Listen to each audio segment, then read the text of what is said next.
வகையிலே நீதி காரகனாக இருக்கின்ற சனீஸ்வர பகவான் மிக அற்புதமான வரலாறு. அப்படிப்பட்ட வரலாறு புகழ்பெற்ற திருநள்ளாறு தர்பாரணேஸ்வர சுவாமியினுடைய தேவஸ்தானம்.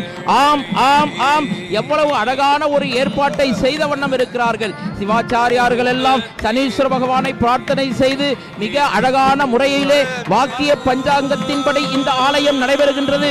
வாக்கிய பஞ்சாங்கத்தின்படி 8:24 சுவாமி கும்பராசியிலிருந்து மீனராசிக்கு பெயர்ச்சி ஆகிறார். சனீஸ்வர பகவான் தான் நாட்டை காப்பவர். ஆஹா, சனீஸ்வர பகவானே பகவானே சனீஸ்வர பகவானே, என்ன கண்கொள்ளா காட்சியை பார்த்து கொண்டிருக்கிறோம்.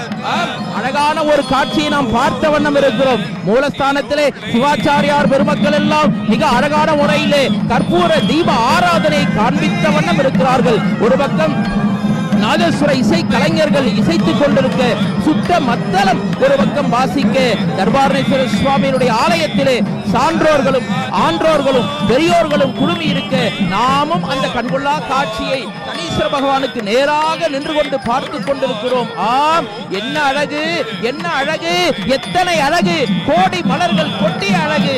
ஆம், சனீஸ்வர பகவானுடைய இந்த கற்பூர தீப ஆராதனை அருட்பெரும் ஜோதி, அருட்பெரும் ஜோதி, தனிப்பெரும் கருணை, அருட்பெரும் ஜோதி என்று வடலூர் வள்ளல் பெருமான் சொன்னாரே, அதுபோல ஜோதி வடிவமாக இருக்கின்ற இறைவனை ஜோதியினாலே பஞ்சபூதங்களினாலும் நம் ஆராதனை செய்வது கடமையாக இருக்கிறது.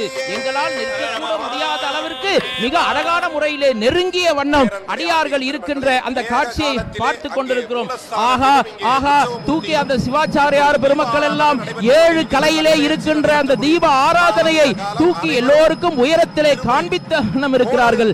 ராஜா சுவாமிநாதன் சிவாச்சாரியார் பெருந்தகைவர்கள் அழகான முறையிலே அந்த தீப ஆராதனையை எல்லோரும் எடுத்துக்கொள்ள வேண்டும் என்ற நோக்கத்திலே அவர்கள் காட்டிய வண்ணம் இருக்கிறார்கள். மண்ணில் நல்ல வண்ணம் வாழலாம் வைகளும், எண்ணில் நல்ல கதிக்கு யாதுமோர் குறைவில்லை, கண்ணில் நல்லதரும் கழுமலர் வளநகர் பெண்ணின் நல்லாளோடும் பெருந்தகை இருந்ததே. ஆம், சனீஸ்வர பகவானுடைய அருள் இருக்குமேயானால் எல்லோரும்